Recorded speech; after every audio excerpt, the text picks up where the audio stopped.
Billionaire pretends to be asleep to test his black cleaning lady's daughter and freezes when he sees what she does. The massive steel safe stood wide open, revealing stacks of crisp bills and glittering gold bars. To most people, it was a fortune they would never see in their entire lives.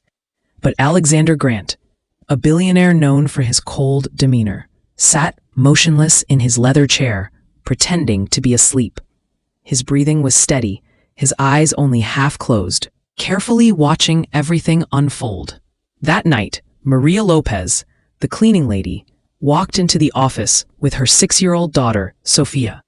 For 2 years, Maria had been working the night shift, never missing a single day, and often, little Sophia accompanied her during the school holidays. She wore her tiny pink gloves, Maria's gift, to make her daughter feel useful while helping her mom at work. But this night was different. Alexander had carefully staged a test. After discovering his business partner had stolen millions from him, his trust in humanity had been shattered. Despite his vast empire, he kept wondering, is there still anyone honest left in this world? His test was simple.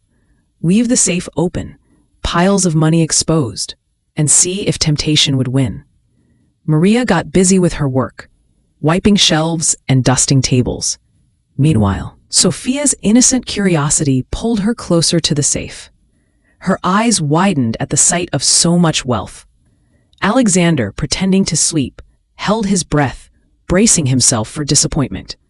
But then something happened that froze him completely. Instead of reaching for the money, Sophia began gently organizing the bills.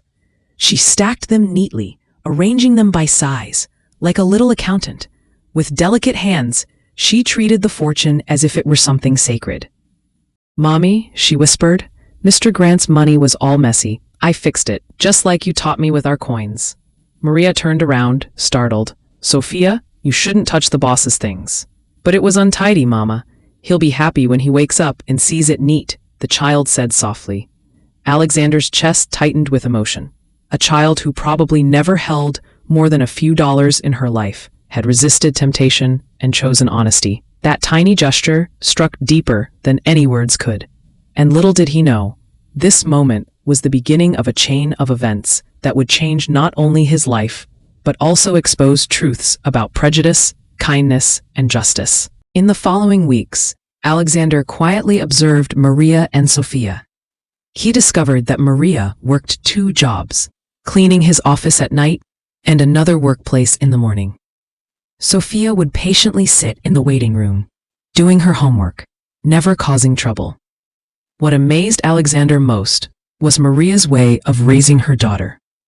"We always return what isn't ours, even as no one is watching," he once overheard her teaching Sophia. "Our honesty is worth more than any amount of money." Maria had faced hardships from a young age, losing her parents early, growing up in foster care, working through high school, and later raising Sophia all on her own when the child's father abandoned them. Yet she never once asked for charity. Moved by her resilience, Alexander quietly increased her salary, instructing HR to record it as a staff adjustment. But not everyone accepted this silently. Edward Kane, the company's arrogant vice president, noticed the change. Coming from inherited wealth, Edward looked down on workers like Maria. During a board meeting, he mocked, "Why are we wasting extra money on a cleaning woman? People like her should stay in their place. Give them a little more, and they'll soon want the whole vault." Alexander controlled his anger, but his respect for Maria grew stronger. One evening, Edward confronted Maria in the hallway. "I know you're being paid more than you deserve. I don't know what favors you're offering, but it ends now." Maria froze in shock. "Sir, I don't understand." "Of course you don't. People like you never do," Edward sneered. "Your job is to clean and stay invisible." Sophia, frightened, hid behind her mother. Maria hugged her tightly, whispering, "Don't worry, my love. Some people are just unkind." What Edward didn't realize was that Alexander had witnessed everything through the office cameras. That night, Alexander made a choice. He would no longer remain silent. Edward Kane's arrogance and prejudice would be exposed. Over the next weeks, Edward escalated his cruelty. He fabricated complaints against Maria, spread lies about her being late, and even planned to frame her for theft by planting an expensive watch in her cleaning cart. But Alexander was one step ahead. With the help of a trusted investigator, Marcus Lee, he set up hidden cameras and microphones, capturing Edward's every move. Finally, the night arrived. Edward stormed into the office with security guards. Pulling out the very watch he had planted, caught red-handed, he declared dramatically. Maria's face turned pale. "That's not mine. I've never seen it before." Before the guards could call the police, Alexander walked in with Marcus and 3 journalists. Calmly, he said, "Interesting, Edward, because we just recorded you planting that watch half an hour ago."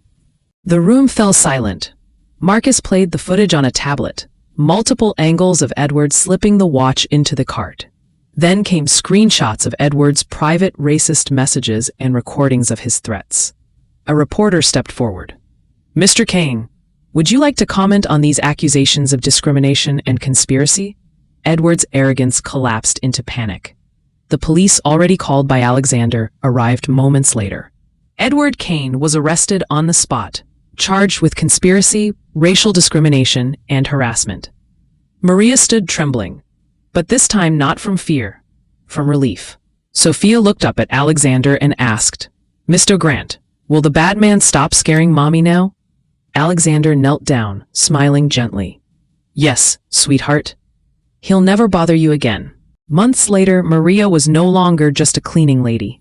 Alexander had promoted her to a management role, recognizing her integrity and leadership. Sophia had earned a scholarship to one of the city's best schools through a program Alexander created in their honor. And Edward Kane? His career was over. His reputation destroyed. His arrogance had led to a downfall so public, it became a lesson in business schools about the cost of prejudice. Alexander often said in interviews, "It was the honesty of a 6-year-old that restored my faith in people.